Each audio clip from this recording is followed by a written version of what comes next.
নিজের পছন্দের অভিনেত্রীর বর্তমানে ঝাঁকানাকা অবস্থা দেখে মনটা ভিতর থেকে হু হু করে কেঁদে ওঠে। কি ছিল তারা আর কি হয়ে গেল?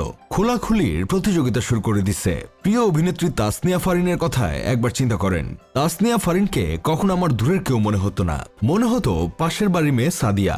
দেখলেই কেমন জানি আপন আপন লাগতো।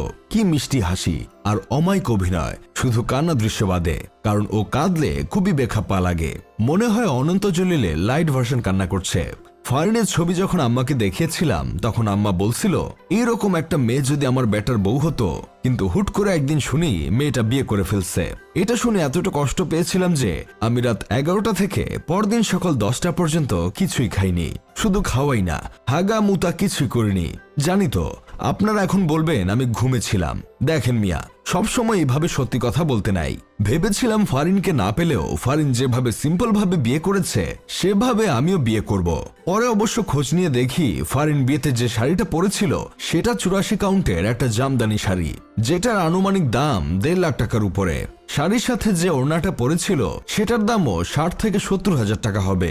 সিম্পল সাজের মেকআপ খরচ নাকি 50,000 টাকা, সেটা অবশ্য অন্য হিসাব। প্রিয় অভিনেত্রী বিয়ে হয়ে যাবার পর নিজেকে গরিবের বাপ্পারাজ মনে হলেও প্রিয়তমাকে নতুন জীবনের জন্য শুভকামনা জানিয়ে আবার ঘুমিয়ে গেলাম। কিন্তু ঘুম থেকে উঠে দেখি মেয়েটা পুরোপুরি বদলে গেছে।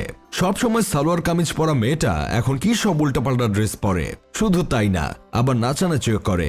এখন তো আকাশেতে লক্ষ্য তারা, চাঁদ কিন্তু একটারে ইয়া ইয়া গানের সাথে নাচের গুষ্টি মেরে দিয়ে উল্কাপাল্কা নাচে।